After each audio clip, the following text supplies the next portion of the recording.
All right, here is the video that you guys have been waiting for probably a week. Um, 11th of November, as declared on Twitter by now the CEO of the company, PEGAXY.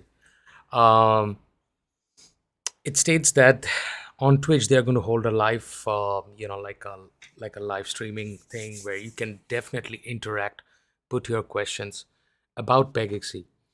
Now, again, last time, we saw what went through, a lot of, like negative feedbacks coming in and everything. But that's what live streaming is all about, so feedback is a feedback. And I think whenever somebody is making a feedback, they should be well aware and ignore those feedbacks and talk about constructiveness. See, here is the thing. I talk about constructiveness even though the project probably is in a pretty turmoil phase. But here are some signs that we are seeing a little bit of solidarity after a week of that update drop. Um, yes, they did do a buyback. Yes, they did do a lot of changes. They made an entry fee, which means I've been saying this, you have to control mint, and mint versus burn ratio has to be under control. So we did see the reversal, and it's a good reversal. In any market, whenever reversal happens, it is for the good. It's either, like a lot of people lose money or a lot of people make money. So reversal is always good, in terms. So there is two little spikes that you will see on 27th October and 2nd of November. Probably they have burned more of the amount of viz they were holding. They were talking about this burn. So I'm very non-specific about these two datas being very close to each other, being the same amount of viz to be burned and everything. So would it totally ignore this data at all? Now remember this, what we are talking in zeros. Still date, till date, VIS and PGX has no value. You are looking at 0.006 and 0.00013. It is zero, my dear friend. 1 cent is probably what when we start talking about.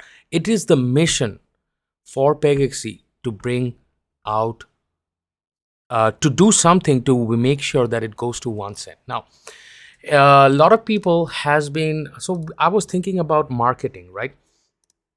So let's see at first what is PEGAXY registered as, under what category.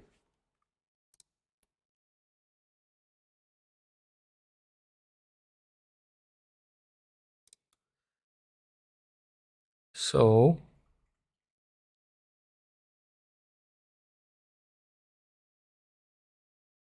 they are registered in Seychelles, but I did see they are under mobile applications on in order to use our platforms, you must not include any trade embargoes or economic sanction lists such as United. The list is specific national OFAC or the denied parcels or the are intended for users. Okay, but I did see on a platform they are under casino and gaming. So casino and gaming is a very very hard category to market because a lot of the countries have a lot of rules to market. So we are going to come back to what are marketing strategies, and these are the questions that you are going to ask, because if you do not ask this question, that Twitch live streaming of on 11th of November would be of no use. I will be busy because I will go to work and everything. I'll probably come back at that time. The streaming has already been done. um, but here is one more stuff that you guys need to know. What Corey tweeted out. He tweeted out, I believe PEGAXY had 1 million unique addresses, and out of which 500,000 is active addresses, with $200 million natively traded, was one of the first mainstream Web3 games on Polygon, if not the first. Yes. So Masari Crypto just put this out about Polygon, and its gaming activity is up by year on year. And we would see a game that we have been pitching in this channel from a very beginning about Sunflower Land. As a matter of fact, me and Techado, I think we were the early content creators for Sunflower Land. Very, very early content creators of Sunflower Land.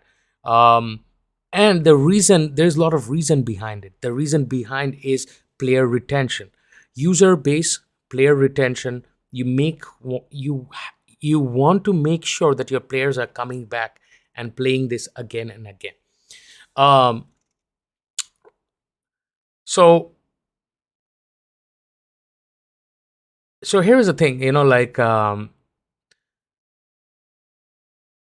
my question would be, I would actually, I will reframe to this question later on. I will actually talk about this later on. I think it's not the time. Let's go and see what, just because probably you have not read Discord or anything, let's go to our Discord really quick, and let's go to PEGAXY out here. Out of all the channels I have, announcements. So Pega Insider 7, it's an anniversary special. Catch us live on 11th. Well, as you can see right now, more burn, less mint. These, not considering this, but this also is an indicator that a lot of people are not interested anymore because there is an entry fee.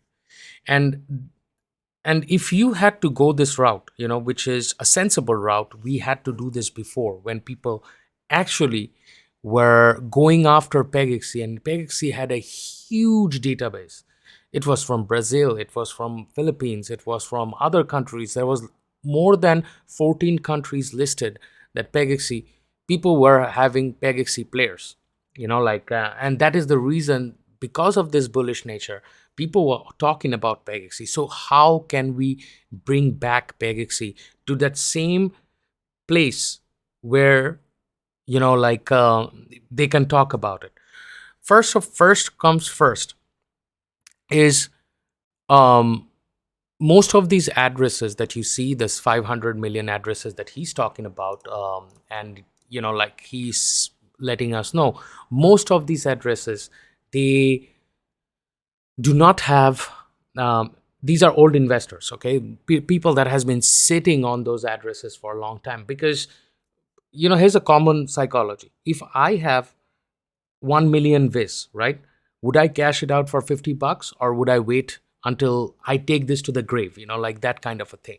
So that is the reason these 500 million addresses exist. My question is, how many of these addresses are participating for the last 1 month? That's the question. That is a proper question to ask. That is the transparent question to ask. Yes, you did $200 million in trade, but guess what? If we go to overview, amount of sales volume that I see for the last month, let's go ahead and last month, in a whole month we sold 23,640 Pegas, right? That's your sales volume. Is it bad? Not bad. Amount of sales volume together is round about what he was talking about, which is 200 million. But this amount has decreased over the time. Obviously, we had a peak phase, but he also talked about how he wants this to be a roller coaster journey. I don't see a roller coaster. All I see is that this dying out. But there is good points that's coming up. The good factor after the update, because I'm showing you a broader picture, showing you all month, but the good thing about is that if you compare a whole 7-day, when it was sitting at 0.0012, actually we have accumulated volume. We have accumulated volume maybe after certain updates that he did. He took over, and there was a split in the whole company, where people left. He started this journey alone. Matter of fact, we do see changes. We do see accumulation of volume. That's what we are targeting at.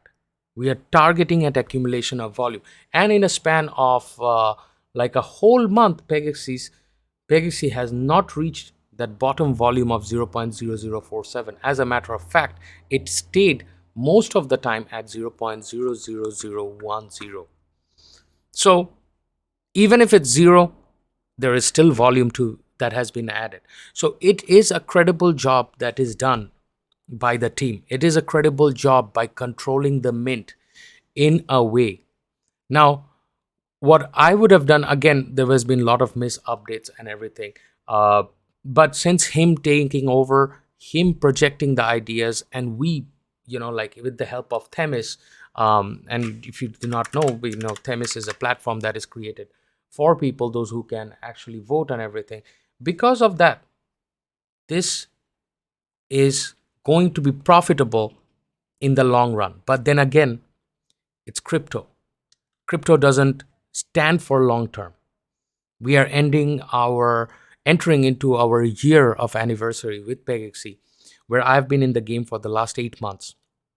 4 or 5 months, I didn't even know about this. I was live streaming for, I think, Axie. I think not me. Anton was live streaming for Axie, and we came over PEGAXY that time. We were playing different games like DeFi and all that other stuff. So, what is the road to add volume? What is your decision to market this? These are the questions that you're going to ask. Question number one: how are we marketing PEGAXY? Are we talking with influencers? Are we talking with big content creators, those who have a big following? Are we, sponsoring? I'm not talking about small esport games. I'm talking about talking with other, new games. Like, for example, Sunflower Land partnered up with Missions on Mars and they shared database. That's exactly what you need to do. You need to partner up with other games, introduce your game to other communities, right? Like, for example, you go there, introduce yourself to Avogadro users, do an Avogadro special, make a PEGAXY for Avogadro users to use a Pega in the game. That's how you share your database. Ask whether Axie is interested or not. Ask whether other platforms are interested or not. Once you bring in that interlinking kind of scenario where you are sharing database and stuff like that, that's that will be a very, very clever route for the growth of the game. Because here's the thing: if you go through quarterly and if you go through roadmap, let's see, we are probably into stable management, then there's quest system, skill based gameplay mode, ranking, competition. We are not talking about so sorry, we are going to enter into 2023 where there is gear and crafting, second skill based stadiums, farming. I understand all of this stuff, but marketing is a very, very key part of the journey. You are concentrated on one geographic location. Most of your active users are from one geographic location. You have to spread across. You have to reignite the database again. Out of those 500,000 active users, or I think 500,000 might be has to be active addresses, which are actively participating according to your data. Again, this data has not shared. This is a personal data from the company itself. Question would be, how many of them is actively participating on a daily basis? How many of them is playing the game on a daily basis? And how can you increase that number back to close to 1 million again? These are the questions that you are going to ask on November 11th. Please, please, please make sure you attend that. Please make sure you attend the live streaming that he is going to post for your betterment, because I have moved on and I am doing other stuff. If this game comes back, it comes back. I have assets, like I can call my old scholars, ask them to play again. They will be more than happy to play. But it was a very developed structure. If it was bringing in some sort of money to the table to a lot of people, it was a very developed structure. And yes, there is a lot that can be done. There is a lot. We just have to figure out what is the correct way. Updates are immaculatingly perfect. They are actually really, really good. Probably not good for users like us, those who have been in the game for like 8 or 9 months. But yes, it is now getting structurally set. The platform is getting set. The stage is getting set, and that is a good sign. It is a good sign that that people have to pay to play. That's a good sign. Yes, they converted P2E to play to earn. 100% I agree with you. But apparently, yes, I mean, obviously, it doesn't fall in under the category of play to earn. But because it's like pay to earn, you have to pay in certain amount to win certain amount. 100% acceptable. I know a lot of people were talking about it. Yes, you're 100% right. But where is this vision going to? Now, talking with Gala Games, some of the creators of Gala Games, I met with them few like months back at my workplace, and they were talking about that P2E might end up being P2 own, which is play to own, where a lot of this short trading is not going off and all that stuff. But that is the question that we need to ask to Corey whenever he's doing his Pega Insider 7, which is their year of anniversary with huge amount of changes that happened in the company. So that's all from the channel Techado. I hope you guys enjoyed this presentation. Please, please, please join on 11th of November. Ask him the right questions, because that I will be watching that probably on live. I will try to, like come in, ask some questions. I'm 100% he's not going to reply. But I mean, I don't care. I mean, he's where? He's in San Francisco right now, right?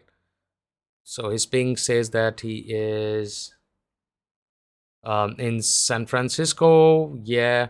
I mean, it's like what, like probably a 2 hour flight from me. I can easily go and meet him, but it's not about that. I wish I had a one on one. But I'm just going through the news. That is what is available for me, to be honest. So that's all from the channel Techado. I hope you guys enjoyed the presentation. See you guys tomorrow or day after tomorrow with another episode coming up soon. More on crypto, more on investment, and more technical analysis. Goodbye.